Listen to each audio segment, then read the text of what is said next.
నమస్తే, welcome to world news. ఒకవైపు Israel Iran మధ్య భీకర దాడులు జరుగుతున్నాయి. మరోవైపు ఇప్పటికైనా తమతో అణుఒప్పందం చేసుకోవాలని ఇరాన్ను అమెరికా అధ్యక్షుడు డొనాల్డ్ ట్రంప్ కోరారు. అయితే ట్రంప్ ప్రతిపాదన Iran supreme leader Ayatollah Khamenei తోసిపుచ్చారు. యుద్ధం జరుగుతున్న సమయంలో అణుఒప్పందంపై చర్చలు జరపడం అర్ధరహితమని ఖమేనీ పేర్కొన్నారు. ట్రంప్ ప్రతిపాదన ఇరాన్ సుప్రీం లీడర్ ఖమేనీ తోసిపుచ్చారు. యుద్ధం జరుగుతున్న సమయంలో అణుఒప్పందంపై చర్చలు జరపడం అర్ధరహితమని ఖమేనీ పేర్కొన్నారు.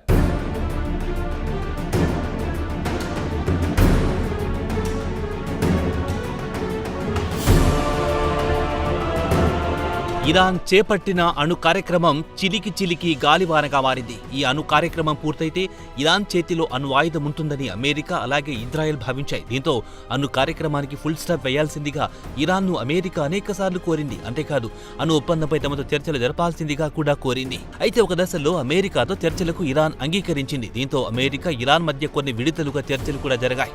అయితే చర్చలు ఫలప్రదం కాలేదు. అమెరికా పెట్టిన షరతులకు ఇరాన్ అంగీకరించలేదు.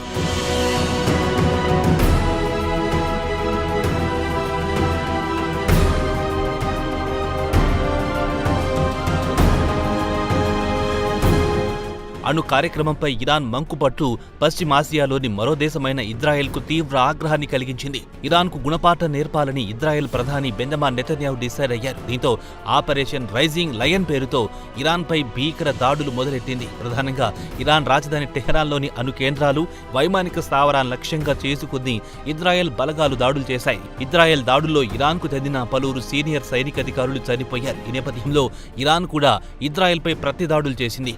డ్రోన్లు, మిసైళ్లతో టెల్ అవీవ్, జెరూసలేం ప్రాంతాలను లక్ష్యంగా చేసుకుని ఇరాన్ ప్రతిదాడులు చేసింది.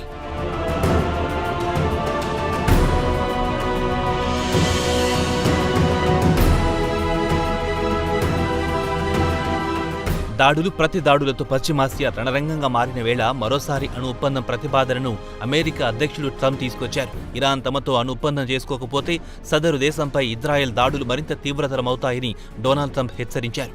ఇరాన్ ఇప్పటికైనా బుద్ధి తెచ్చుకోవాలని, పరిస్థితి పూర్తిగా చేయి దాటకముందే అణు ఒప్పందంపై నిర్ణయం తీసుకోవాలని ఇరాన్ను అమెరికా అధ్యక్షుడు ట్రంప్ కోరారు.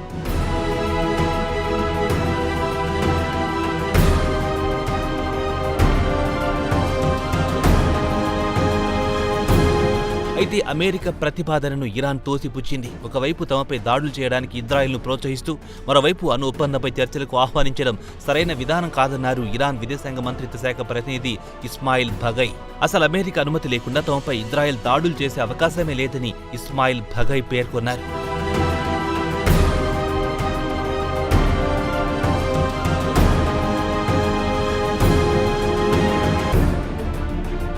వాస్తవానికి అణు ఒప్పందానికి సంబంధించి ఇరాన్, అమెరికా మధ్య ఒమన్ దేశం మధ్యవర్తిత్వంలో నిన్న మొన్నటి వరకు చర్చలు జరిగాయి. ఇరాన్, అమెరికా మధ్య ఇప్పటి వరకు 5 విడతలుగా చర్చలు జరిగాయి. అయితే చర్చలు ఎలాంటి సానుకూల ఫలితాన్నివ్వలేదు.